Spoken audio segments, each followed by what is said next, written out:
एक कमरे में घोर अंधकार है। मान लीजिए कमरे में घोर अंधकार है और अगर हम उस अंधकार को अंधकार से मिटाना चाहें, समाप्त करना चाहें, नहीं होगा। अगर अंधकार है तो उस अंधकार को अगर हमें समाप्त करना है तो एक छोटा सा हम दीपक जलाएं, रोशनी करें, तो उसमें धीरे धीरे अंधकार समाप्त हो जाएगा।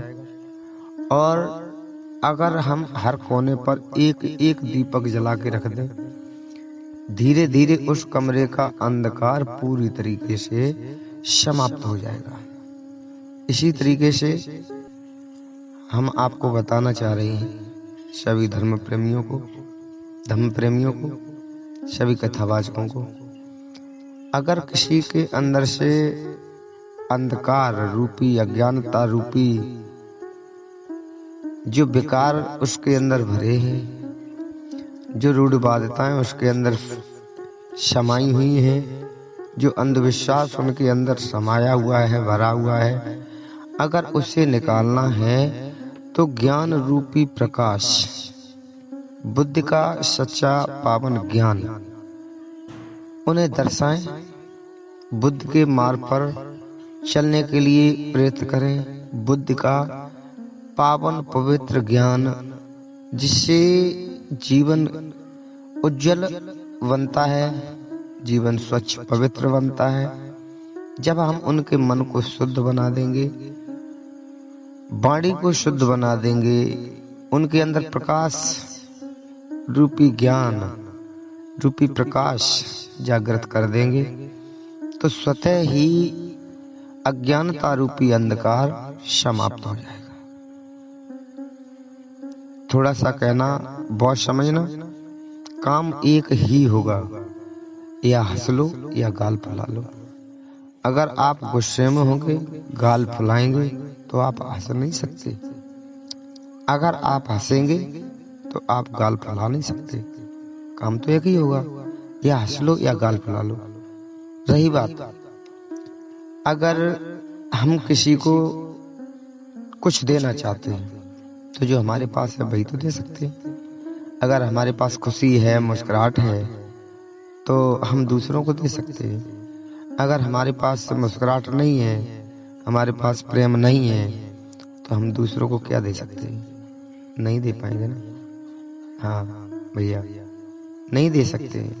अगर हम दूसरों को प्रेम देना चाहें, दूसरों को खुशी देना चाहें, दूसरों को मुस्कुराहट देना चाहें, तो पहले हमारे अंदर प्रेम होना चाहिए, हमारे अंदर वो मुस्कुराहट होनी चाहिए, हमारे अंदर वो हंसी होनी चाहिए। अगर हम रोते से बैठ जाएंगे, हम खुद अपना मुंह बिगाड़ के बैठ जाएंगे, तो दूसरा भी आपको देख करके मुंह बिगाड़ेगा, उसके चेहरे पे हंसी नहीं आएगी, मुस्कुराहट आ ही नहीं सकती है। और निश्चित दो रूप होते हैं। अगर हमारा चेहरा मुस्कुराता हुआ है, हमारा चेहरा खिला हुआ है, उस समय हमारे मुंह से एक भी गलत शब्द किसी के बारे में नहीं निकल सकता। क्यों? क्योंकि मुस्कुराता हुआ चेहरा फूल की तरह होता है, और फूल जब खिलता है तो उस समय वो कठोर भी नहीं होता है, बहुत कोमल होता है, नरम होता है, सभी को खुशबू देता है। इसी तरह से खिलता हुआ चेहरा, फूल की तरह खिलता हुआ मुस्कुराता हुआ चेहरा कभी किसी को कष्ट दुख पहुंचा ही नहीं सकता, कभी किसी का बुरा कर ही नहीं सकता, बुरा कह ही नहीं सकता। उसके विचार सुंदर होंगे, उसकी अंदर की भावनाएं उस समय अच्छी होंगी, मन साफ होगा, कोई अंदर मैल नहीं होगा, तभी तो इंसान मुस्कुराता है, तभी तो हंसता है। अगर थोड़ी भी घृणा होगी, थोड़ा अंधकार होगा, उसके अंदर जरा भी खोट होगा, हंसी कहाँ से आएगी? नहीं आएगी। कोई न कोई अंदर जब चोर होता है, मन के अंदर खोट होता है, मन के अंदर विकार होता है, उस समय हमारा चेहरा खिला हुआ नहीं बल्कि मुरझाया हुआ दिखाई देता है।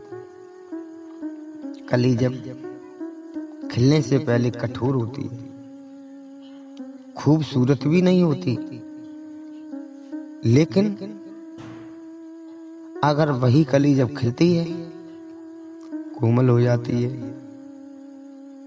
सुंदर हो जाती है, खुशबूदार हो जाती है, इसी तरीके से हमारा ये जीवन है। जितना अच्छा हम इसे बनाएं, जितना अच्छा हम इसे सजाएं, ये तो हमारे हाथ में है, किसी दूसरे के में नहीं है। अगर हम मुस्कुराना चाहें तो क्या हमें परमिशन लेनी पड़ेगी? क्या हम हंसना चाहें तो किसी से इजाजत लेनी पड़ेगी? नहीं, हमें सिर्फ स्वयं ही तो करना है।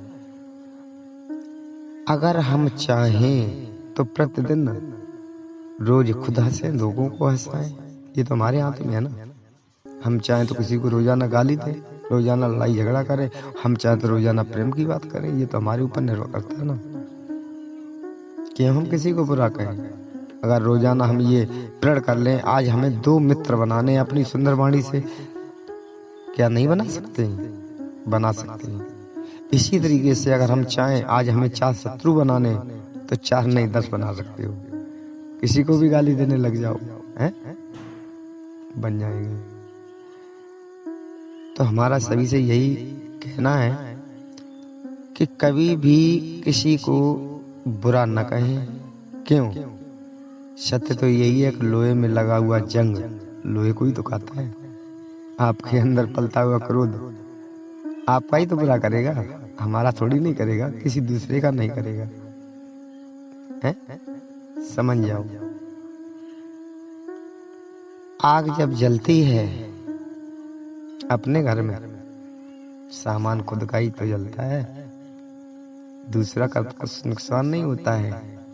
अपने इस अंदर मन में आग मत जलाओ, क्रोध रूपी अग्नि अपने शरीर के अंदर ना जलाओ, इसमें तुम्हारे अंदर रखा हुआ सामान जल जाएगा। हाँ, बता दिया।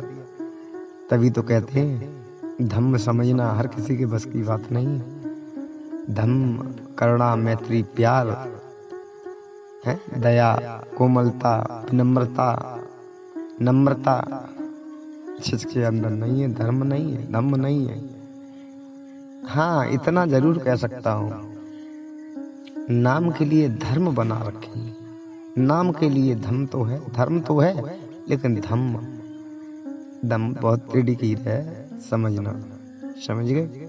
हाँ, तो मेरा यही कहना है कि अगर अंधकार खत्म करना है, अज्ञानता रूपी अंधकार खत्म करना है, बुद्धि की अच्छी से अच्छी ज्ञान की बात कहें, साधना की बात कहें, उनके मन को शुद्ध पवित्र करने की बात कहें। जब वो शुद्ध पवित्र हो जाएंगे, उनका मन साफ हो जाएगा, अंधकार अज्ञानता रूपी अपने आप समाप्त हो जाएगा, रूढ़िवादिता अपने आप समाप्त हो जाएगी। इसी के साथ अगले वीडियो में मिलते हैं। नमो बुद्धाय, नमो बुद्धाय, नमो बुद्धाय।